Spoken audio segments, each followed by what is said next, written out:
जय श्री राधे कृष्ण। बंधु, मैं उपेश अग्रवाल, सच की बात उपेश अग्रवाल। आज का मेरा टॉपिक है रिजर्वेशन, आरक्षण। बंधु, ये हमारे देश की तरक्की के लिए कितना आवश्यक है और कितना नहीं है, ये हम बाद में बात करेंगे। आरक्षण की मूलभूत सुविधाएं क्या होनी चाहिए और उस पर हम कैसे काम कर सकते हैं, हमें ये है। आप देखिए कि मैं पहले आपको क्लियर कर दूं, मैं किसी के खिलाफ नहीं हूँ। हिंदू, मुस्लिम, सिख, ईसाई आपस में सब भाई भाई। मेरा किसी से कोई द्वेष, कोई भावना, कोई वैसा नहीं है। मैं बहुत क्लियर बात करना चाह रहा हूँ, इसलिए मैं इस बात को कर रहा हूँ। और मैं किसी के लिए पर्टिकुलरली बात नहीं कर रहा हूँ। ये जो बात कर रहा हूँ एक समझाने बतौर कर रहा हूँ। बाकी तो जो गवर्नमेंट करेगी वही सबको मान्य होगा, लेकिन मेरा सुझाव है, मैं अपने सुझाव को बोल सकता हूँ। सही है गलत है ये आपको देखना है, लेकिन मैंने जो बोलना है वो आपके सामने समक्ष बोलता हुआ जा रहा हूँ। बंधु, रिजर्वेशन जो है ये नेताओं का दिया हुआ है, मैं मना नहीं कर रहा। ठीक है, कुछ वंचित लोग होंगे जिनके लिए हमें ये कार्य करना है, बिल्कुल सही है, होना चाहिए आरक्षण। मैं आरक्षण के खिलाफ नहीं हूँ, लेकिन मैं आरक्षण की नीतियों के खिलाफ हूँ। आरक्षण जो होना चाहिए वो होना चाहिए वंचित लोगों के लिए। वंचित में कोई भी आ सकता है। मैं किसी particularly SC, ST, OBC, general, XYZ, मैं किसी के लिए नहीं, वंचित के लिए बोल रहा हूँ शब्द। वंचित जिसके पास आर्थिक स्थिति अच्छी नहीं है, जो अपनी चीज़ों से हट के आए, वो जिसका कभी आगे बढ़ नहीं पाया, उसके लिए होनी चाहिए, चाहे वो मजदूर हो चाहे कोई भी हो।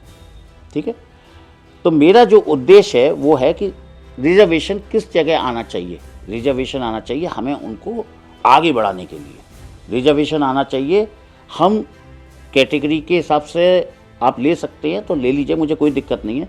उसमें उनकी पढ़ाई लिखाई, रहना, खाना पीना, आना जाना, कॉम्पिटिशन्स, इसके अलावा कोचिंग्स, स्कूल, सब हो सकता है तो फ्री कर दीजिए, मुझे कोई दिक्कत नहीं, ना मैं इसके खिलाफ हूँ।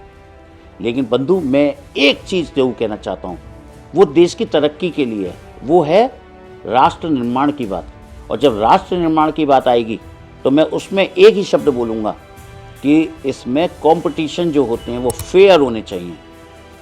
आप सारी सुविधाएं दीजिए, लेकिन कंपटीशन जो उसको क्वालिफाई करेगा वो आगे बढ़ेगा, और जो क्वालिफाई नहीं करेगा वो चाहे किसी में भी हो वो पीछे रहेगा। क्योंकि आपने रिजर्वेशन जो दिया है वो परसेंटेज के हिसाब से नहीं दिया।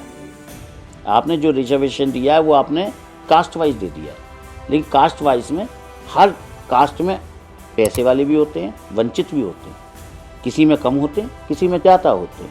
मैं उस पर नहीं जा रहा, मैं ये कह रहा हूँ कंपटीशन आप फेयर करिए। बाकी सारी चीज़ों में आपको जो रिजर्वेशन देना है दे दीजिए, कोई टेंशन नहीं है। लेकिन बच्चों के कंपटीशन में फेयर रीजन रखिए, तो उससे फ़ायदा ये होगा कि हमारे बच्चे हमारे देश की तरक्की में आगे बढ़ेंगे। नहीं तो क्या होता है बंधु कि बच्चे हतोत्साहित भी हो जाते हैं और वो गलत कदम भी उठा ले जाते हैं। इसके अलावा जो पैसे वाले होते हैं वो बाहर अपने बच्चों को पढ़ा लेते हैं। जो बच्चे पढ़ लेते हैं जैसे तैसे, तो फिर उनका मन नहीं करता कि अपने देश की तरक्की में जाएं, वो दूसरे देशों में पहुंच जाते हैं। तो नुकसान किसका हो रहा है? नुकसान हमारे भारत सरकार का हो रहा है, नुकसान हमारी पीढ़ियों का हो रहा है, हमारे सिस्टम का हो रहा है। तो हम उस सिस्टम को अगर दूसरे तरीके से लेकर चलें तो कैसा रहेगा, इस पर आप सोच सकते हैं। देखिए, हमारी किसी से भी लड़ाई नहीं, कोई द्वेष नहीं, लेकिन हमारा उद्देश्य जो है वो उन वंचित लोगों को, किसी भी कास्ट, किसी भी धर्म से मुझे मतलब नहीं है। ये वंचित लोग हर धर्म में होते हैं, हर कास्ट में होते हैं। तो वंचित लोगों का हमें पुनरुद्धार करना चाहिए, हमें उनको आगे बढ़ाना चाहिए, उनको सॉलिड बनाना चाहिए, ताकि वो देश की तरक्की में आगे रहें, ना कि वो उनको कोई अलग भावना से देखें। तो मेरा उद्देश्य यही है, मेरा समझाना यही है कि उनको हम आगे बढ़ाने के लिए कैसे क्या कर सकते हैं, उस पर एक कमेटी बने, और कमेटी बनने के बाद उनकी वास्तविक स्थिति को जांचते हुए उनके साथ कार्य करें।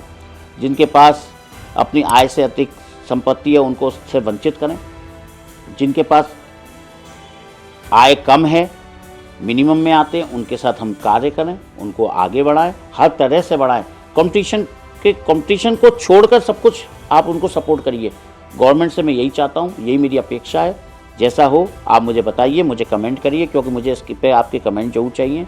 आगे बढ़ाने के लिए हम क्या कर सकते हैं, कैसी कमेटी बननी चाहिए, ये भी है। तो मैं अगले टॉपिक में फिर आपसे उस बात पर बात करूँगा। जय हिंद, जय भारत। और अगर आपको मेरा चैनल पसंद आ रहा हो तो आप सब्सक्राइब करिए, चैनल को आगे बढ़ाइए और आइकन बटन दबाइए और वीडियो को लाइक करिए और मुझे सुझाव दीजिए। जय हिंद, जय भारत।